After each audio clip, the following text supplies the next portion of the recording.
காக்கும் கரை விநாயகருக்கு சரணம், பூண்டி மகானுக்கு அரோகரா. சிவனோடொக்கும் தெய்வம் தேடினும் இல்லை, அவனோடொப்பார் இங்கு யாவரும் இல்லை. இது அருள்மொழி. இந்த அருள்மொழிக்கு ஏற்ப சிவபெருமான் பல திருவிளையாடல்களை பக்தர்களுக்காக நிகழ்த்தியிருக்கிறார். ஆனால் அவர் மன்னாசாமியாக அவதாரம் செய்த ஒரு அற்புதமான வரலாற்றை பற்றி நாம் இன்று காண இருக்கிறோம். இது பச்சையம்மனுடைய வரலாறு. இது எப்படி நிகழ்ந்தது அப்படின்றத நாம இப்ப பார்க்கலாம். கைலாசத்திலே சிவபெருமான் ஏகாந்தமாக அமர்ந்திருக்கிறார். அப்பொழுது அவர் ரொம்பவும் சந்தோஷமாக இருந்தாராம். அந்த நேரத்துல பார்வதி அம்மை ஒரு சிறு தவறு செய்து விட்டார்கள். என்னன்னா, விளையாட்டாக சிவபெருமானுடைய 2 கண்களையும் அவர் பொத்தி விட்டாராம். இதனால் உலகம் இருண்டு விட்டது. இதை பார்த்து சுதாரித்து கொண்ட சிவபெருமான் என்ன செய்யறாரு, தன்னுடைய நெற்றிக்கண்ணை திறந்து உலகத்துக்கு ஒளி கூட்டச் செய்தார். இதை பார்த்தவுடன் பார்வதி அம்மையாருக்கும் ஒரு ஆசை வந்து விட்டது. அது என்னன்னா, நாம வளமையை கொடுக்கக்கூடிய பச்சையம்மனாக திரு அவதாரம் செய்ய வேண்டும் என்ற ஒரு விருப்பம் வந்து விட்டதாம்.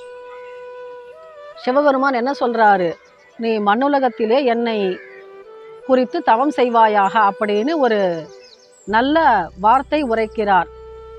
பார்வதி அம்மையார் என்ன பண்றாங்க, பச்சையம்மனாக அவதாரம் செய்கிறார் மண்ணுலகத்திலே. அப்போ அவர் என்ன பண்றாரு சிவபெருமான், இவங்க நம்மளை குறித்து ரொம்பவும் தவம் செய்கிறார்களா என்பதை சோதிக்க விரும்பினாராம். அதனால் என்ன பண்றாரு, ஆற்றை பெருக்கெடுத்து ஓடச் செய்கிறார்களாம். ஏன்னா பார்வதி அம்மையார் என்ன பண்றாங்க, மணலால சிவலிங்கம் பிடித்து சிவனை குறித்து நமச்சிவாய என்ற பஞ்சாட்சர மந்திரத்தை சொல்லி தவம் ஏற்றுகிறார்களாம்.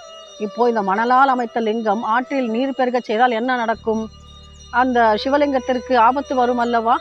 அதனால் அப்படி செய்யறாங்களாம். ஆனால் பச்சையம்மன் என்ன பண்ணுறாங்களாம், அதை மார்போடு அணைத்து அந்த மணலான சிவலிங்கத்தை காக்கிறார்களாம். சிவனை குறித்து மிகவும் ரொம்ப தீவிரமாக சொல்கிறாங்களாம்.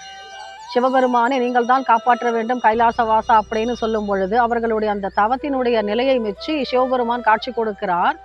அவர் என்ன பண்ணுறாரு, ஒரு ராஜாவாக உருக்கொள்கிறார். மன்னார் சாமியாக அவதாரம் செய்கிறார். பார்வதி அம்மையை மனம் செய்து கொள்கிறார். இது பச்சையம்மன் மன்னார் சாமியினுடைய வரலாறு. திருவண்ணாமலை மாவட்டம் கடலாடியிலே அமைந்திருக்கக்கூடிய பச்சையம்மன் கோவில். இங்கே 7 முனிகள் இருக்கிறார்கள் காவல் தெய்வங்களாக. வாழ்முனி, செம்முனி, கருமுனி, முத்துமுனி, சிம்மமுனி, வேதமுனி, இப்படி 7 முனிகள் இருக்கிறார்கள். இவர்கள் காவல் தெய்வங்கள். இது மகாமுனி. பிரதான தெய்வமாக